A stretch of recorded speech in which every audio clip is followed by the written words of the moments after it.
अरिहंत सित सुर उपाध्याय साधु सर्व अर्थ के प्रकाशी मांगलिक उपकारी है। तीन को स्वरूप जानी रागते भई जो भक्ति काय को नमाए स्तुति को उच्चारी है।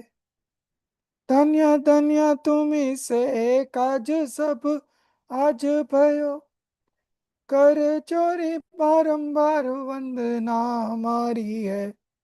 मंगल कल्याण सुख ऐसो हम चाहते हो मेरी ऐसी दशा जैसी तुम धारी है। ओ मेरी ऐसी दशा जैसी तुम धारी है। पंडित तु सौ सिद्धे धूम चल मणु वमम गदिम पते वो छामी समय पाहुड़ मिणमो शुद्ध केवली पणिदम।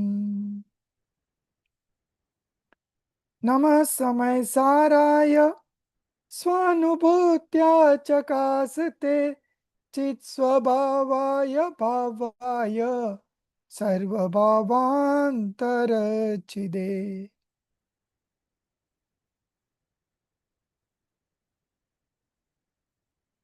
आचार्य कुंकुन देव समय सारजी, and we are on to 49 verse.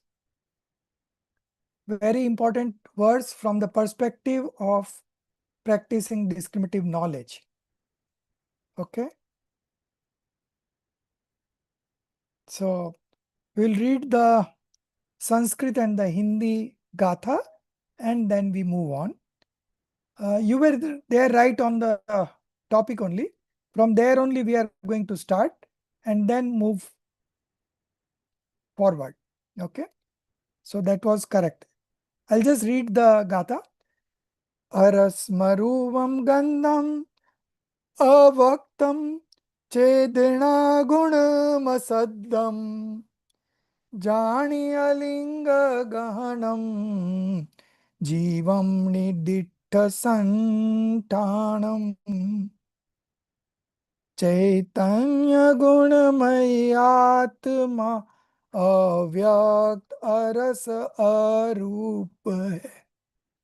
जानो अलिंग ग्रहण इसे यह अनिर्दिष्ट अशब्द है। So, in this particular verse, there are 9 adjectives about the pure soul, Bhagwan Atma. Out of these 9, 8 are related in the negative sense, not touch, not taste, like that. Okay. And only one is from the positive side, which is the active consciousness. Okay. So, in total 9, 6 into 6, 36. Then configuration 1, 4. So, 36 plus 4, 40. Alinga Grahan 1 and active consciousness 1. So, in total 42 42 divisions are there in total of these 9 adjectives. Okay. So, we will begin with the very important paragraph and then we move on to the first 4, then the 5th one, then gradually we will move ahead. Okay. First, the very important paragraph, because in this paragraph it defines that on each sense 6 interpretations have been given. And what is the basis of this 6 interpretation that is given in this paragraph? Thus, among these 6 interpretation, the first 2 establish that the Atma is distinct from material substance and from its attributes. Okay. So, first 2 are related to matter substance. Third and fourth, okay, the middle 2 explain that the Atma does not know. It is about not knowing, does not know through physical sense organ and psychical sense organs. Okay. So 3 and 4 is related to that the soul does not know. Soul does not know through physical sense organ or through psychical sense organ. Now the last two is about knowing. Okay. So this knowing related to are two. The first of these two are, the first of these states that the Atma does not know any one sense object alone, but knows them all equally. Equally here means simultaneously, at the same time. It cannot know one sense object alone. It knows all of them simultaneously. And the sixth one states, although the Atma knows this sense organs, okay, but it never transforms into those objects themselves. Okay. So here the last line it's written, it never undergoes modification. That you can cancel the word undergoes modification. You just say it never transforms into those objects themselves. Okay. It never transforms into those objects. That's all. Okay. Although it knows, only knowing is done, but it never transforms into those objects. Okay. That is what here it means. So themselves also you can remove.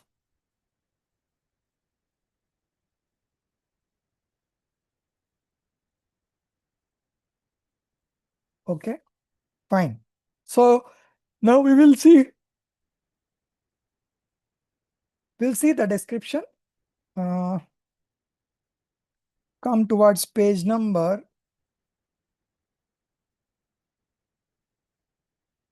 yes, page number 405.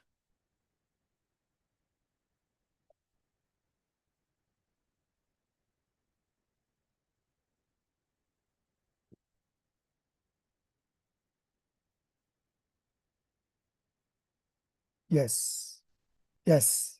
The 6 interpretations we are going to study now.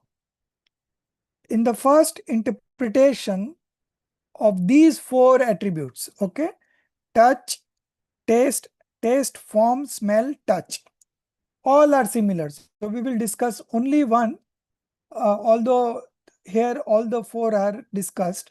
So we'll do that simultaneous discussion. Okay. In the first interpretation, so first 2 interpretations are related to matter substance. First is related to matter substance, second is related to matter attributes. Okay. So you know overall what it is. Now, in the first interpretation of these 4 attributes, it is stated that because the Atma is distinct from material substance. Okay. It is distinct from material substance, Pudgal Dravya, matter substance. It does not possess the material attributes of taste, form, smell, and touch. Therefore, the Atma is without taste, without form, without smell, and without touch. Simple. Subhaji, okay, clear? Yes. Darshitji, you are also clear? Any questions? No, it's clear. Yeah. So basically we are practicing discriminative knowledge, and the first one relates to material substance. Now the second one relates to material attributes. Okay. So soul is distinct from these material attributes. On what account? What is the logic behind that? It's given here.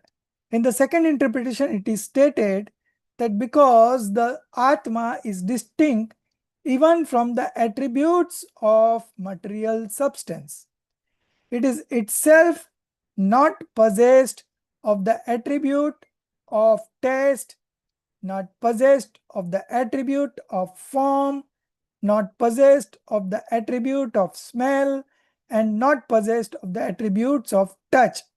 Therefore, the Atma is without taste, without form, without smell, and without touch. In the first interpretation, the Atma is shown to be distinct from material substance, while in the second, it is shown to be distinct from its attributes such as form and taste. Okay. Now coming on to the third. Third is about material physical sense organs.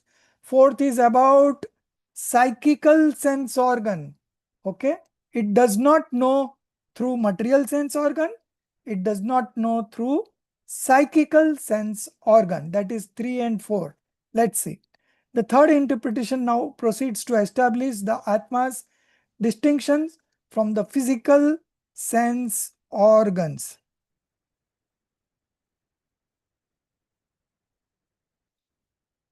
Okay.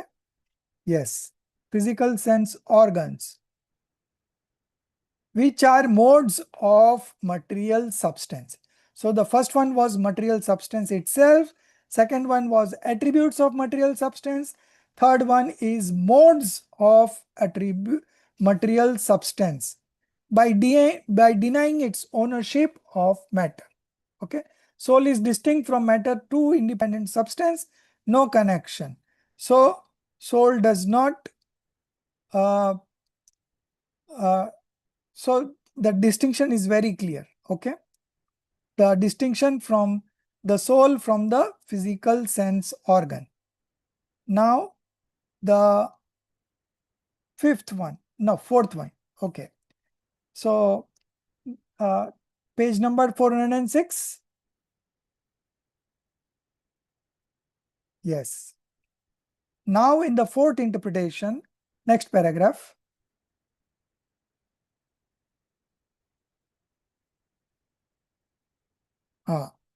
Now in the fourth interpretation, Bhagwan Atma is shown to be distinct even from the psychical senses, bhavendriya. Okay. So what consists of bhavendriya? Attachment, aversions, delusions, and shayapsham gyan. All these are bhavendriya. Okay. In the form of shayapsham bhav. Okay. Accordingly, it is said that when viewed from the viewpoint of intrinsic nature, Swabhav Drashti, Bhagwan Atma is not even of the nature of Shayapshamik Bhav. It is distinct from Shayapshamik Bhav. Because Shayapshamik Bhav are fruition of karma. Okay.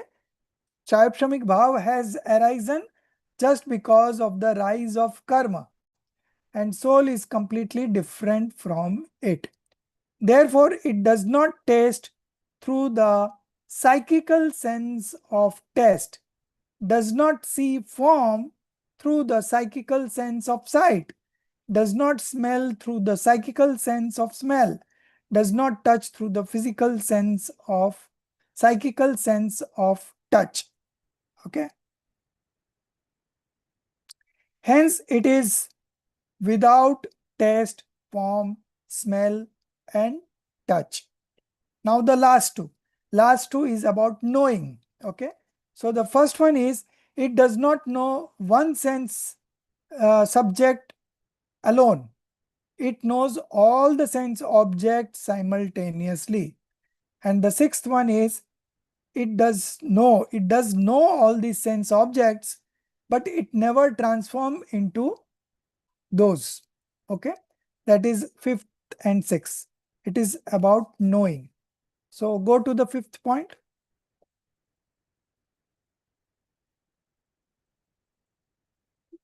Yes, page number 407. Yeah. Swamiji explains the fifth interpretation as follows.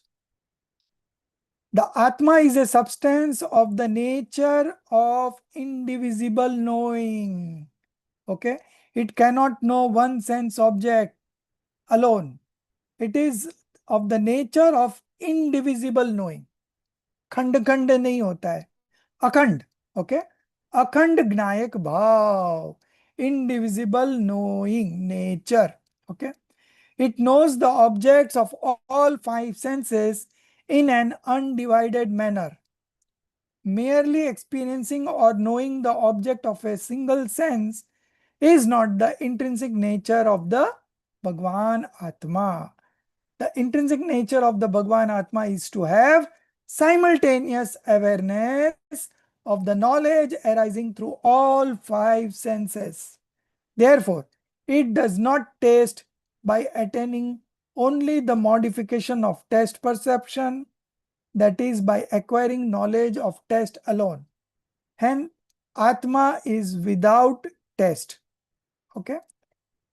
Now, the sixth one, it is in the next page. Similarly, the sixth interpretation states that although the Bhagwan Atma knows all knowable objects, okay, the identity of the knowable and the knower is denied. Identity here means oneness. If you want to write down oneness, you can cut and write oneness, or in bracket you can put oneness.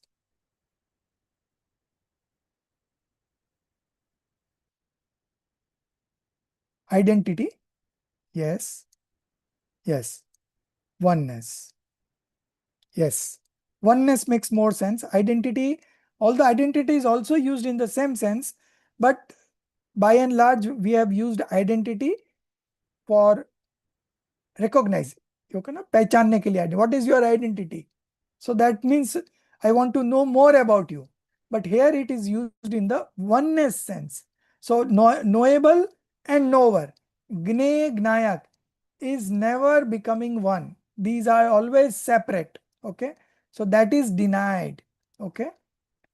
Therefore, even though it undergoes the modification of knowing test, it does not itself transform into test. Okay. Undergo modification, you can cut down and you can write transform. Undergo also you cut down. Yes. Okay. Transform into test. Likewise, even though it undergoes the modification of knowing form, it does not itself transform into form. Okay. Similarly, even though it undergoes the modification of knowing smell, it does not itself transform into smell.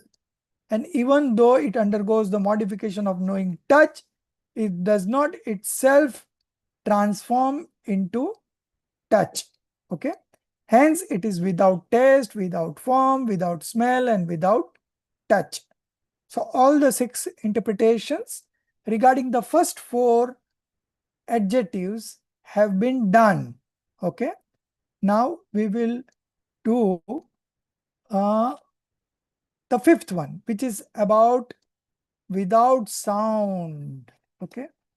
Without sound. It is on page number 410.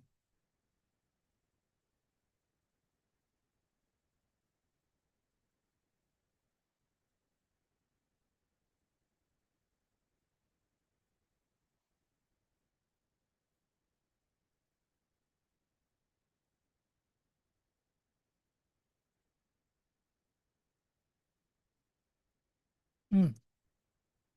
410.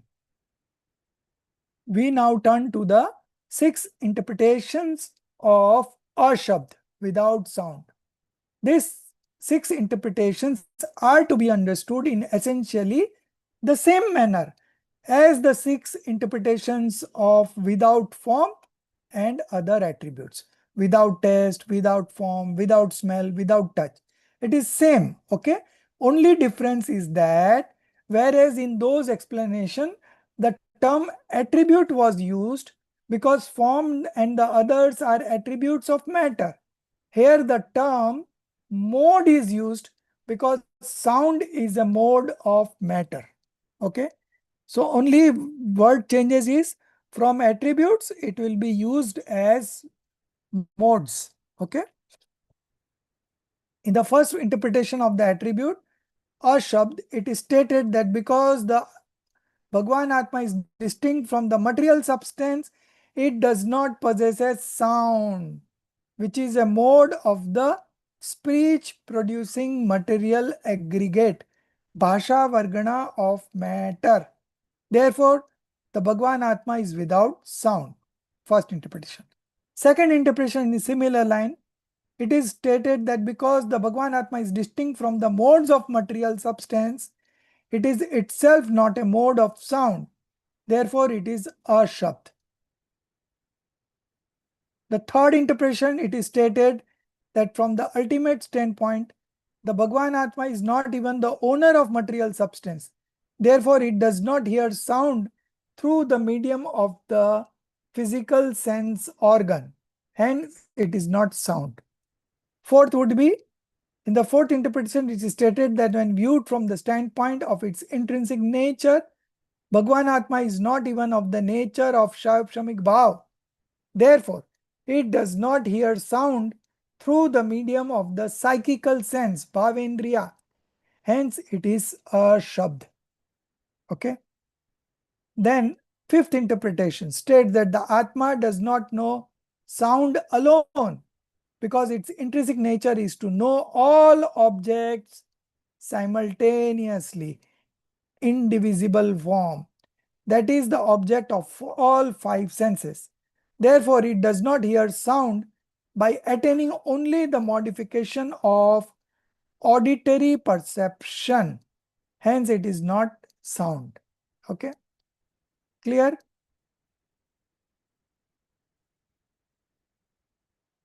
Okay. Now the sixth and the last interpretation.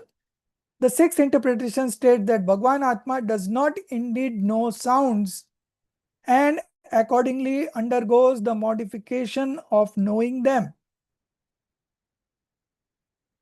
The sixth interpretation states that Bhagwan Atma does indeed know sounds and accordingly undergoes the modification of knowing them. However, it does not itself transform into sound. Okay, I have to cut this.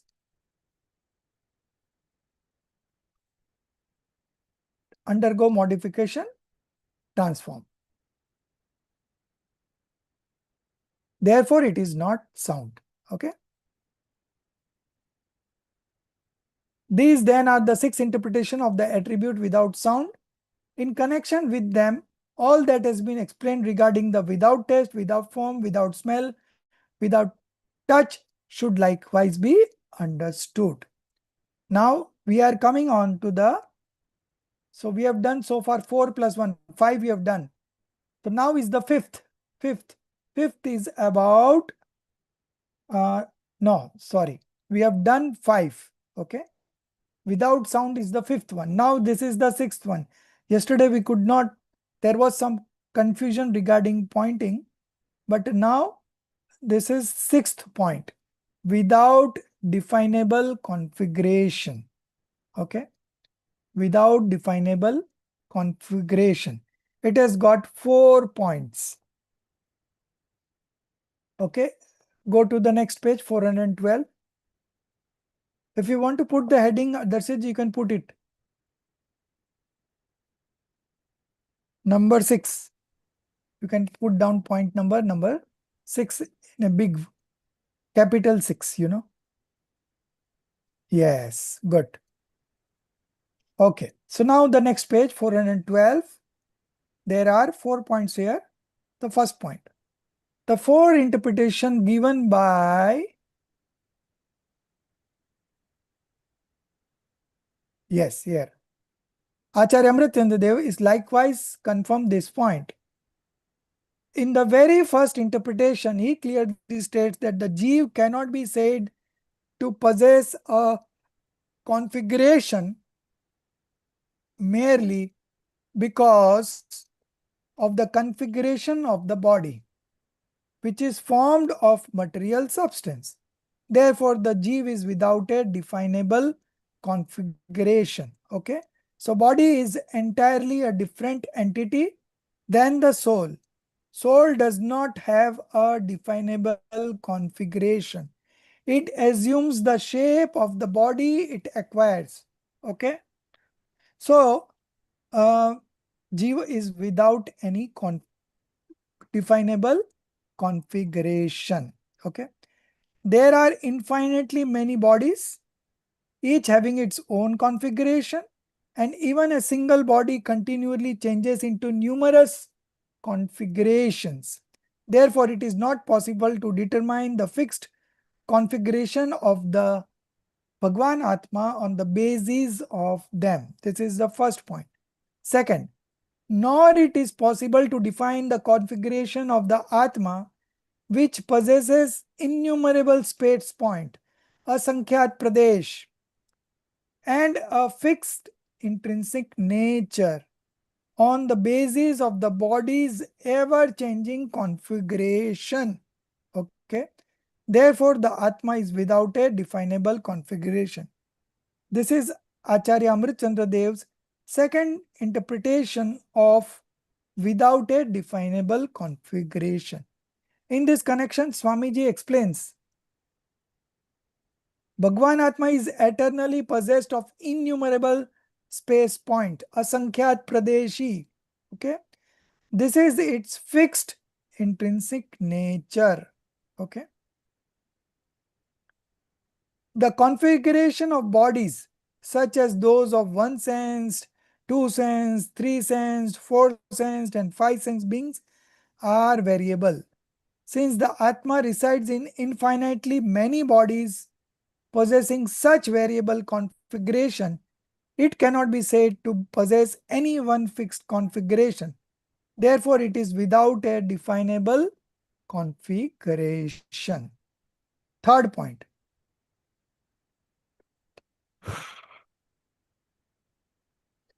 The third interpretation, Excuse me. yeah, What Swamiji said is the explanation of the second point or the first point. second point. So what does his first point? Can you summarize?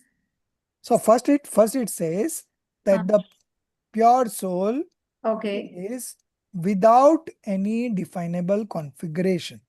Okay. Why? First point. Okay. Why is it so, Ji? Because the body's configuration is the configuration of the body. The Okay. soul is always asankyat pradesi, innumerable space point. That is only the description of the soul from Okay. the configuration point of view. Okay. The Okay. body is formed of material substance. Therefore, the soul is without a definable configuration. This is first point. Second point, because the body keeps on changing, sometimes one sense, sometimes second sense. So there is no fixed configuration. There could not be any fixed configuration for the Bhagwan Atma. So I'm able to understand the second point very clearly, but I'm a little bit confused with the first one. So first point only you understand that much, that it is without a definable configuration. yes. And second one is defining that Variable since it keeps configuration. on changing body, so how can there be a fixed consideration for the soul? Okay. Okay. The Thank you. third interpretation explains that the fruition of the nam karma. How do you get a body? Through the nam karma. Okay. Through the fruition of the nam karma known as sansthan. Okay. Body configuration karma occurs only in matter, that is in the body. Therefore, for these reasons also, the Atma cannot be said to possess any particular configuration, because Nam Karma is responsible for getting the configuration of the body, and Nam Karma itself is matter substance. So, soul is distinct or without a definable configuration. Okay. Now the fourth point. The fourth interpretation makes it clear that there are innumerable objects in the universe, each possessing a different configuration. Although Bhagwan Atma knows all of them, it has no union or amalgamation with them. It does not transform into that configuration, which is a configuration of the body. So Bhagwan Atma knows all of them, but it never transforms into them. Therefore, it is without a definable configuration. Okay.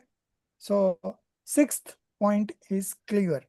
Now the seventh is unmanifest. Page number 415.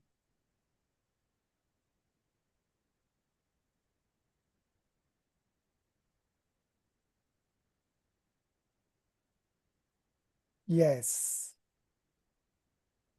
Yes. 6 interpretations of unmanifest. So far we have discussed, this is the seventh one. You can put the point as 7. So far we have discussed, first one was about test, without form, without smell, without touch. Then we discussed without sound, 5. Sixth one was without definable configuration. Okay. Seventh is unmanifest. Clear? So unmanifest has got 6 interpretation. Unmanifest means avyakt. Okay. So we now turn to the attribute of avyakt, unmanifest. In the Atmakhyati, 6 interpretation of this attribute are also given.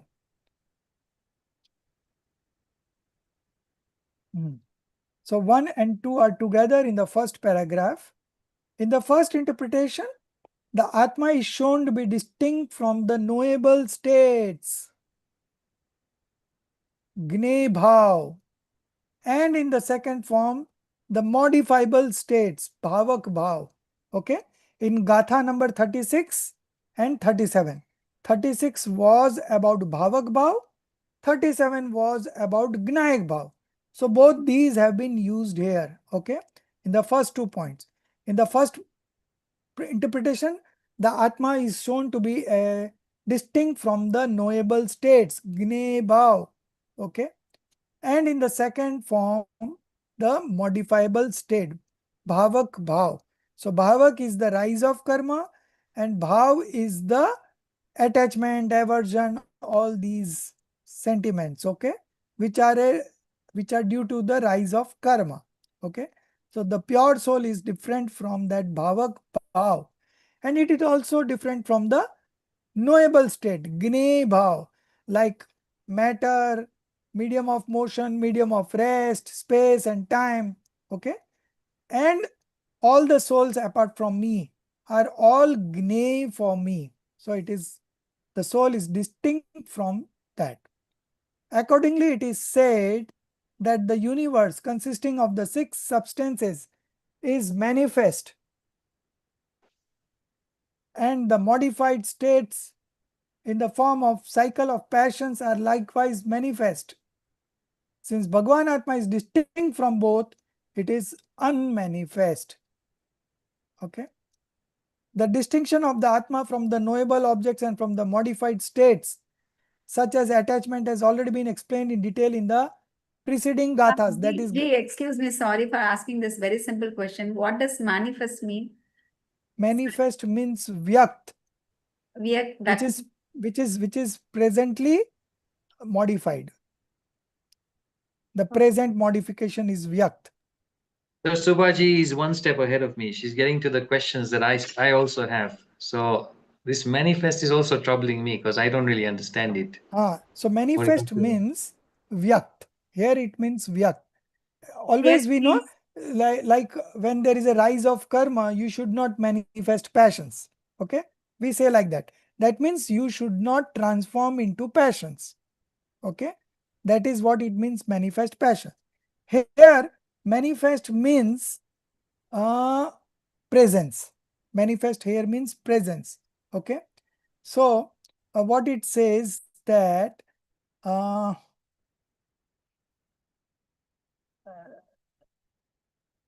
the universe consisting of 6 substance is manifest. Manifest means it is present, it exists.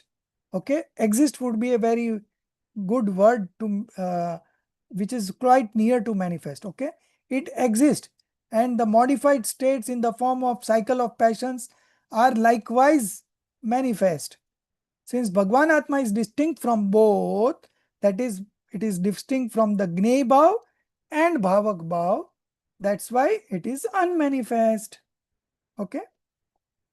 Unmanifest means it does not transform into those sentiments. Okay. Manifest means vyakt. Unmanifest means avyakt. Okay.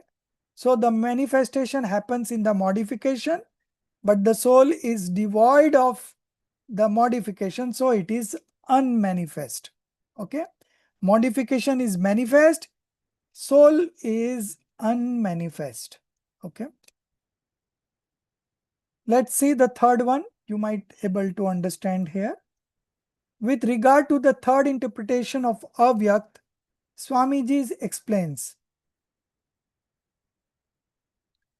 all the modes of consciousness are submerged in consciousness in general. Okay. Consciousness in general means chit samanya. The modes that will arise in the future and those that have already existed in the past are all merged within the conscious in general. Conscious in general means the substance. Samanya, Vishesh. Samanya is general, Vishesh is specific. Okay. So here it means the substance. Okay. So the modification, if you consider every moment there is a modification happening in the substance. Okay. That present modification, apart from that present modification, all the past modification that has already given its fruits, and they go back to the soul and transform as soul. Okay. They don't exist in the soul as modification, but they transform as soul. Param Parinamik Bhav. Okay. I had gave you the example that as in an ocean, the waves arise and then they go back to the same ocean. Similarly, modifications arise from the soul. It gives its function, it performs its function and goes back to the soul and transforms into soul. Okay. So the past modification is in the has transformed as a soul. The future modification is in the soul itself because it is going to come out from the soul itself.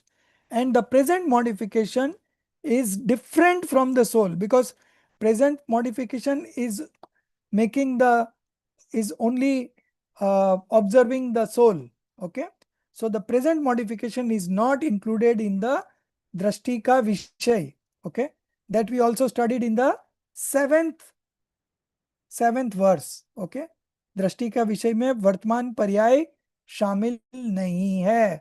Present modification is not included in the pure soul. Okay. So same is being here said. Okay. The present mode, however, is not merged in it. If the present mode were also submerged in it, then who would perform the act of knowing? Apart from the present mode, all the past and future modes are absorbed in consciousness, pure soul. Therefore, the word Jan, know, is used in the Gatha. The purport is that the present mode which performs the act of knowing remains distinct from consciousness in general. Okay. It is not merged in the consciousness. It is remaining distinct from the consciousness in general, and it is doing the job of knowing. And it So is I have a within, question. yeah. So this last part where it says distinct from consciousness in general, is that why when we say that someone attains moksha, there is not even consciousness present? Is that the reason? There is no, when Not someone attains consciousness, but liberation, yeah, when someone attains liberation, uh, the thought process is not present. Is that? Thought process is not present, but the conscious nature is present, no? Yeah. Knowing nature is present over there also. It does not change. Okay.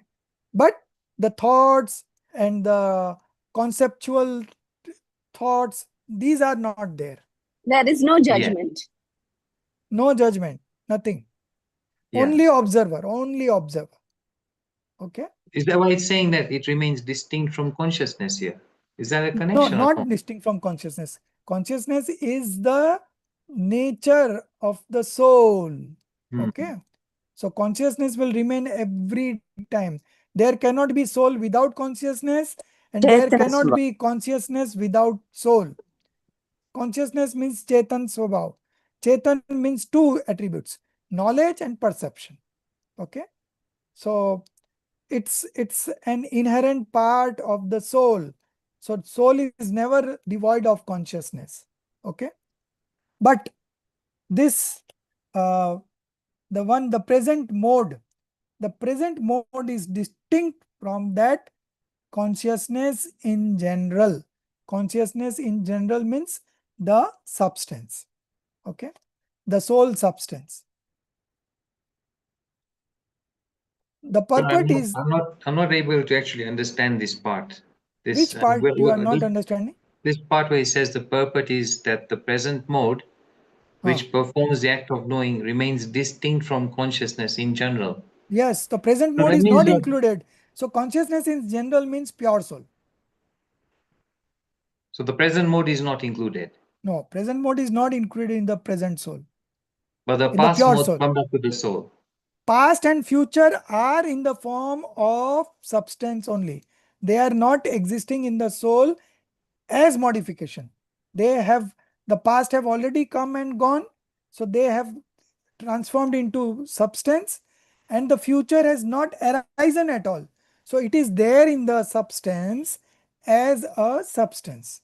When the time will come, it will come out, and again it will go back to the substance. Okay. Just like in the ocean, the waves comes and the waves again settles down in the ocean. Similarly, the modification keeps on changing every moment, and it keeps on coming back into the same substance and remain as substance, not as modification. They lose their identity of modification. Okay. But the present modification, which performs the act of knowing, remains distinct from this pure soul, consciousness in general, Chaitanya Swabhav, Samanya Chaitanya Swabhav. Okay. And it is within this present manifest mode If you don't mind, can you explain it with an example? That Acharya Bhagwan instruct one to know the unmanifest knowing substance. So the soul is unmanifest knowing substance. Okay. Gnayak Vastu, unmanifest knowing substance. So the modification keeps on manifesting, but the soul is an unmanifest knowing substance. Okay. So the present modification, although the present modification evolves from the substance only, but the present modification is not included in the pure soul, drashtika visaya, object of vision. Okay. Because the present modification is doing the job of knowing the soul. Okay. So present modification is distinct. Same logic applied in the seventh gatha. Okay. दृष्टि के विषय में पर्याय शामिल है कि नहीं? So we said no, it is not included. The past modifications are included, the future modifications are included, but they are included in the form of substance. They don't have their distinct identity as a modification, but they have submerged in the soul. So there is no independent existence of past and future modification right now in the soul. Those are all merged in the soul. But the present modification remains distinct from that soul because it is doing the job of knowing. Okay. And that's why Jani Alinga Grahanam, only know Only know the soul to be such 9 adjectives. Only know the soul as such 9 objectives. It is without taste, without form, without smell, without touch, without sound, without definable configuration, then unmanifest. Okay. So unmanifest is going on. This is the third point in unmanifest. See, the example is given in the next paragraph. Just as a wave subsides into water, that is ocean, and becomes nothing other than water itself, so too a manifested mode ultimately becomes the substance itself. Similarly, when a pure mode, Nirmal Paryay, manifest, it exists in the form of Shayapsham Bhav, Shaig Bhav, or Opshamik Bhav. However, when it passes away and is absorbed into the substance itself, it becomes nothing other than Parinamic Bhav, that is pure soul, unchangeable soul. That is, it no longer remains in the form of Uday, Upsham, Shay, or Shayapsham Bhav. Okay, this much is what we need to study. Now we will move on to the fourth, page number 418. This one is clear, Darshitji, now? The third one? I kind of get it, but I don't get the importance of this whole object. I don't get the importance why it's important to look at it this way. That's what I mean. So see, the basic objective is to manifest discriminative knowledge. Okay. So Acharya Amrit Chandra Dev in his commentary is showing us different tricks to perform this discrimination of knowledge. Okay. So these are different tricks. So sometimes it says it is without taste, sometimes it will say without form, sometimes it will say without smell, and in smell also six points. So it's like, doing a research kind of thing. So when you do such intense research, you automatically come to know the exact true nature of the soul. And that is what the purpose here is. So the throughout whole Samaisar, the practice of discriminative knowledge is what they have taught. Okay. In different gathas, now we are into 49. In the next semester also you will see again discrimination happening from different angles. Okay. So you become a master in discriminative knowledge. So when you are constantly doing this kind of discrimination time and again, automatically when there is a real life day-to-day situation where you are undergoing misery, sorrow, at that time, if you practice that discriminative knowledge, that, oh, my soul is distinct from it. These things are happening at the modification level, and I am not the modification. The modification is distinct from the soul, and I am the soul. So, although I am knowing it, but I am not transforming into that. That's all. Now I get it. Okay, now I get Okay? it. Yeah, good. Thank you. Good. Still you try, and if you don't understand it again, you can ask me specific question. Okay? Okay. No problem. Now the Thank you. fourth one. The fourth interpretation, page number 418. Yeah. The fourth interpretation states that Bhagwan Atma is not merely a momentary manifestation. Shanik Vyakti. Manifestation here means modification. Momentary modification. Therefore, it is avyakt, it is unmanifest. The modifications are manifestation, but the soul is unmanifest. Okay? Explaining this, Swamiji says, in the third explanation, the discussion concerned all manifestation in general. Here, however, the fourth explanation refers specifically to a momentary manifestation. That is the present mode existing only for a single moment, single instant. The Atma is not merely such a momentary manifestation. Therefore, it is avyakt.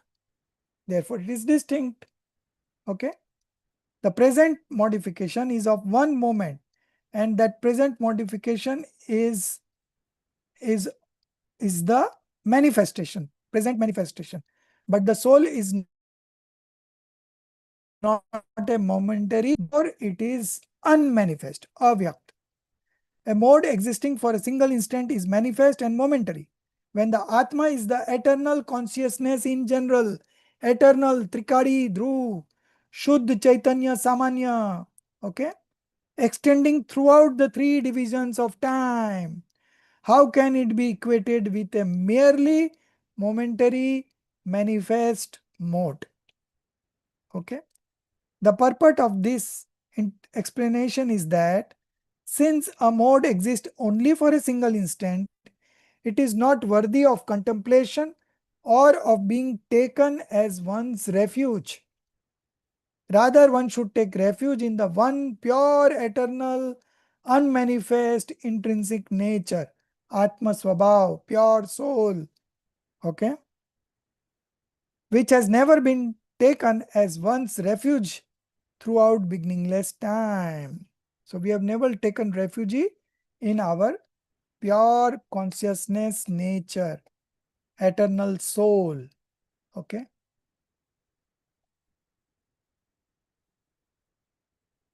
Okay. So now the fifth point is on page number. Okay, it's in the same page, 2-3 paragraphs later. 5 and 6 both together. Like the attributes, yeah. Like the attributes beginning with aras, the fifth and sixth interpretation of avyakt also concern knowing. Okay. So in the first four we saw that fifth and sixth was about knowing. So fifth one was about knowing. The soul does not know one sense object at a time. It knows all sense objects simultaneously. That was the fifth one. And the sixth one was, although it knows the sense objects, but it does not transform into them. Okay. This was about the previous. Here also it is of similar kind. That is what it's referring here. Let's read it, you will understand. Like the attributes beginning with aras, the fifth and sixth interpretation of avyakt also concern knowing. Although both involve the knowing of manifestation, manifestance means vyakt paryay, and unmanifestness, avyakt. Okay. Knowing of manifestation, vyakt, and unmanifestness, avyakt.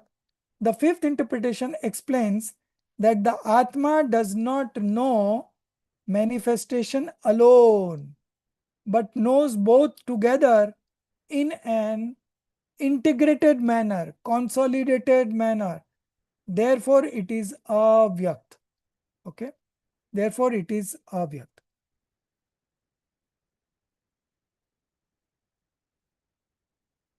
So both, what is referred here as both? That the Atma does not know manifestation alone, but knows both together. So both is what? One is the present manifestation and the other is the pure soul. It knows in an integrated manner, both together. Okay. It does not only know the manifestation alone, but it knows both together.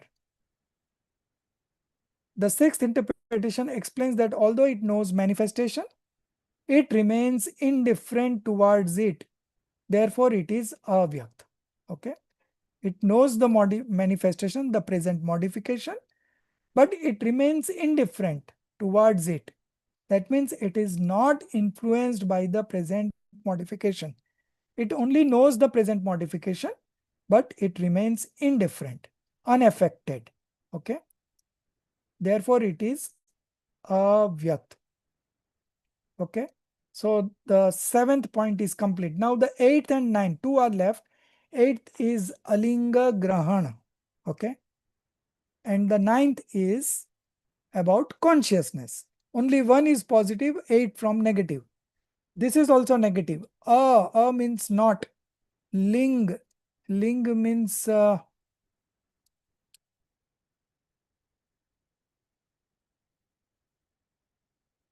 we had, okay, in the first one it is there. We'll see from here. Only in the definition, this has been written. Rest of the time they have mentioned. Yeah, here it is.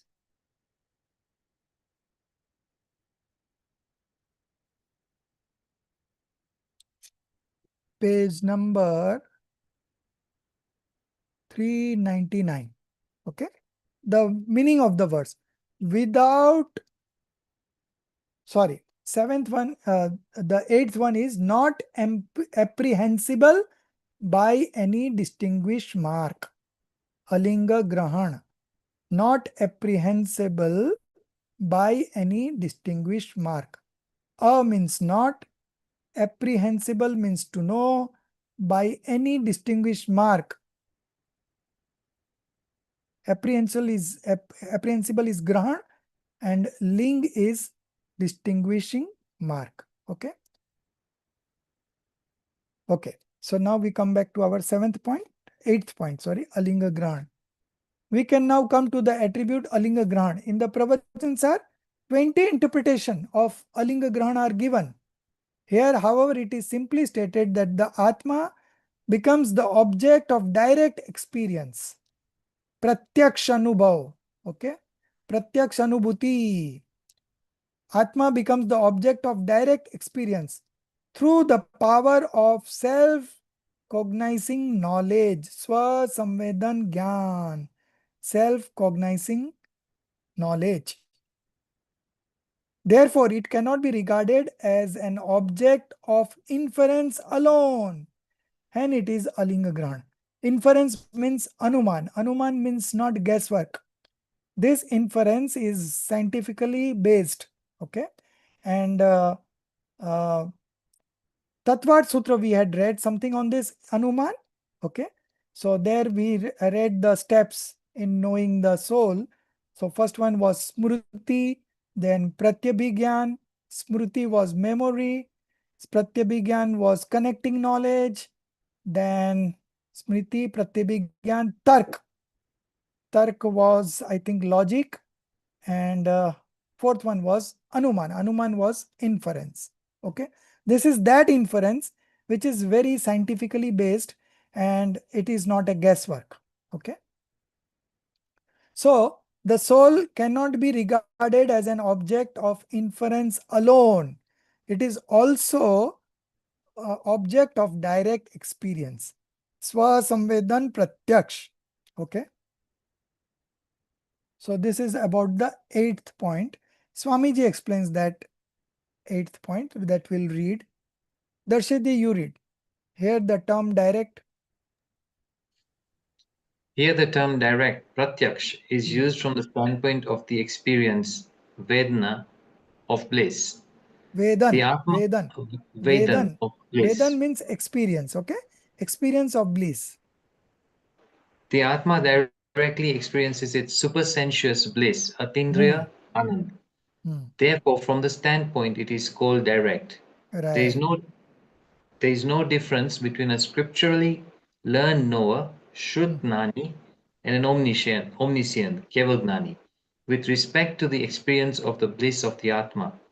The qualities of the Atma and its configuration are directly perceived by the omniscient in a way that they are not by the scripturally learned knower. Nevertheless, the direct experience of bliss, Anand, through self-realization, Swanubhuti, is equally immediate for the scripturally learned knower. Just as there is no Srutgyani. Scriptural learned knower means Srutgyani. Okay. So experience is same. Only thing is that the omniscient knows the space points of soul and the Srutgyani does not know. Okay. But as far as taste is concerned, it is same. The example given here is, further the example is given that a blind man tastes sugar and a person who can see also tastes sugar. What is the difference in taste? No difference in taste. No difference in experience. Only thing is that the blind person cannot see the white sugar, but the one who has eyes, he can see the sugar. So that is the difference. But as far as taste is concerned, both are experiencing the same taste. Okay. Similarly, omniscience and Shrudgyani. Okay. Both are, as far as taste is concerned, same. Just as there is no second paragraph. Just as there is no difference in the experience of sweetness, whether sugar is eaten by a blind person or by one who can see, so too there is no difference in the experience of the bliss of the Atma. The blind person does not directly see the sugar, yet there is no deficiency in his experience of its sweetness. Similarly, with regard to the experience of the bliss of the Atma, there is no difference between the scripturally learned knower and the omniscient. Mm. Here the meaning of Alinga Grahana may be understood etymologically as follows.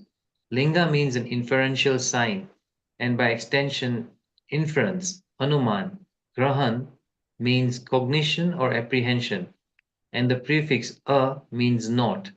Thus, the intended meaning is that Bhagwan Atma, being the object of direct experience, Pratyak Shanubhuti, is not known through inference, Anuman, alone. Therefore, it is Alinga Gran. The first 8 attributes, Arash, Arup, Agandh, Asparsh, Asabat, Avyak, without a definable configuration, and Alinga Gran, are all expressed by way of negation. The ninth attribute, however, namely, endowed with the attribute of consciousness, Chaitan Gunavan, is affirmative in character. The attribute of consciousness, Chaitan Gun, is the fundamental intrinsic nature, Mool Swabhav, of the Atma. Accordingly, Acharya Amrit Chandra employs numerous descriptive expressions in the Atma Khyati to extol its greatness.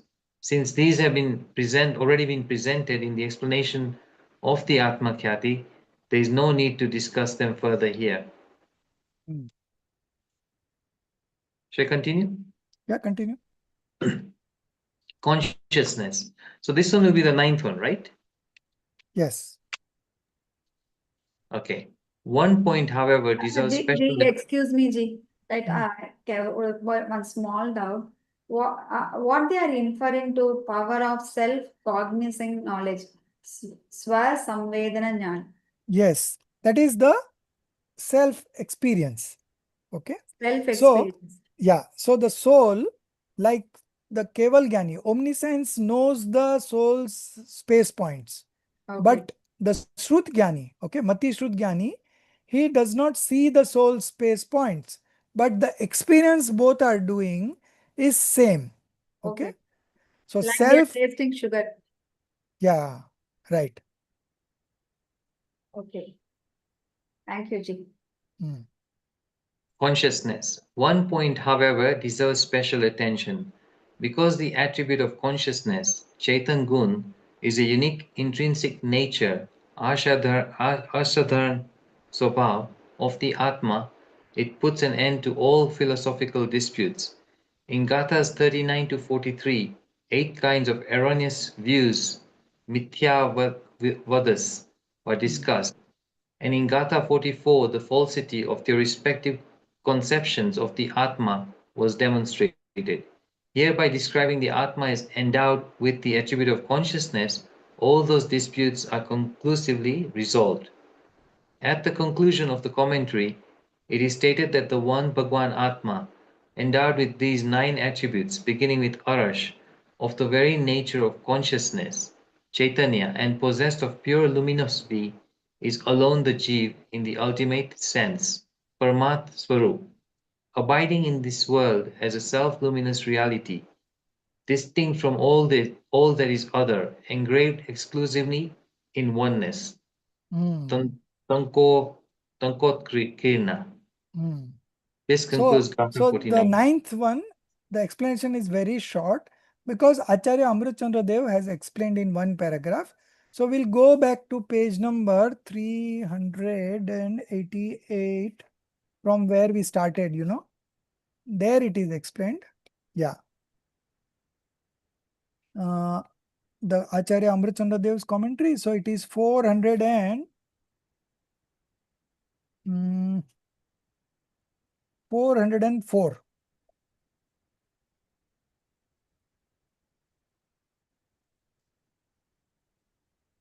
From there we will read, 404.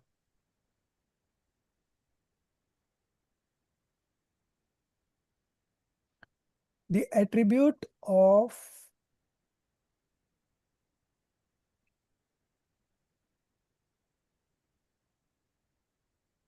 yes, this one. The attribute of consciousness. This is the original commentary by Acharya Amritchandra Dev. Okay. That attribute of consciousness which has surrendered its entire being to those possessed of discriminative knowledge. Okay. What it means to say that the one who practices discriminative knowledge is an enlightened one. Okay. So the enlightened one, what he has done, he has taken shelter of the pure soul, and that's how he become an enlightened one. Okay. So the one who has taken shelter of the soul, one who is an enlightened one who possesses the one who is practicing discriminative knowledge, he uh, he is the true knower. Okay. He realizes himself, he positions himself as only a knower. So that is the attribute of consciousness. What is the function of consciousness? Just to know. Okay. So there is nothing else remaining for that enlightened soul. His only thing is his knowing nature. Okay. That is what it means by the attribute of consciousness which has surrendered its entire being to those who possessed of discriminative knowledge. Okay. So now he has become an enlightened soul, which have encompassed the whole universe and the non-universe. Now, this is the maximum capacity of this knowledge. What is the maximum capacity of this knowing nature? To know the whole universe. Okay. Universe and non-universe, everything can be known. That much is the potential. Okay. Has become perfectly content. Okay. So the one soul who has practiced discriminative knowledge, now he has become an enlightened soul, and now he has become perfectly content. Atyant trupt, satisfied, perfectly content. Okay. Then tranquil. Tranquil means shanti, peace. Okay. Tranquil. And serene. Serene also means shanti or peace. Okay. So these are adjectives have been used, has become perfectly content, tranquil and serene, which being completely satisfied by the bliss of its own true nature. So when you are experiencing your own true bliss, you remain content. So far you have been experiencing outside sensual pleasures, but there was no satisfaction. If you go to a hill station, 5 days, 10 days later on, you say, let's go home. Why? There is happiness over there, no? So stick to that. But say, no, because there is no contention. In any of the sensual pleasures, in any of the external subjects, there is no satisfaction. But when you experience your own soul, when you realize your own soul, then you become perfectly content, tranquil, serene, which being completely satisfied by the bliss of its own true nature, has no inclination to move outward. You are so much enjoying yourself that you don't want to move outward and explore sensual pleasures. Okay? No inclination to move outward, and therefore never undergoes even the slightest movement, because he doesn't want, he is so much of satisfied in his own self nature, so he never undergoes even the slightest movement. He does not want to deviate from this experience. Okay. which is intrinsic, since it is not found in any substance other than the Jeev, and which destroys all controversies. What are these controversies? Those 8 type of different beliefs of different 8 philosophies or 8 faiths. Okay, Vedant and all that is explained in Gatha number 39 to 43. Okay, so because each describes soul as something like this, something like that, but here when you experience your own soul true bliss, it destroys, that experience destroys all controversies, because when you realize yourself, you know the exact nature of the pure soul, and which destroys all controversies is ever directly experienced. Okay, always directly experienced through this ever experienced attribute of consciousness. The Jeev is eternally self-luminous. Therefore, the Jeev is endowed with the attribute of consciousness. Thus, endowed with these 9 attributes of the nature of consciousness, possessed of pure luminosity, the one Bhagwan Atma alone is the Jeev in the ultimate sense, abiding in this world as a distinct self-luminous reality, Jyoti Swarup, engraved exclusively in oneness, Tankotkin. Okay, so that is the pure soul, Bhagwan Atma. So this is the end of Gatha number 49. We have still one more Kalash, which is not going to take much time. So we will meet again tomorrow for maybe 45 minutes only. So we will start tomorrow's class at 9 o'clock. And if you have any questions regarding this, we will cover up first that, and then we will take up that Kalash and finish. Are you all ready for tomorrow? Yes. Okay, or maybe Thursday also, Friday also. I am free all days. You decide. But in continuation, tomorrow would be better if you are all good. Subha, you are good? Yeah, fine, Ji, tomorrow. Okay. Then who else is there? Rajeshri ji? She's not there today in class, I think. Okay. Then who else is? Shashikala ji is there? Yes. Sir, no problem. Okay. No problem. So we will also solve your question why mind is not taken Yes. tomorrow. Okay. Tomorrow, Remind me. okay. 9 o'clock. Tomorrow, 9 o'clock, we meet. Okay, sir. Okay. It will be a 45 minutes class and we will finish everything. Okay. Okay. Sir, I have a Me, question. yeah, let me do the Mangalacharan and then we will take up the question. Or if you ask tomorrow, it will be better, because you have to go through it again. And then if the question remains, I think your question would be solved if you read it once again. But still, I am ready to take today itself. No problem. Let's do the Stuti. निज निधि निज में बताई यह अनंत उपकार है, उसके लिए जिन वाणी माँ को वंदना सत बार है, उसके लिए जिन वाणी माँ को वंदना सत बार है. 9 times नमोकार मंत्र.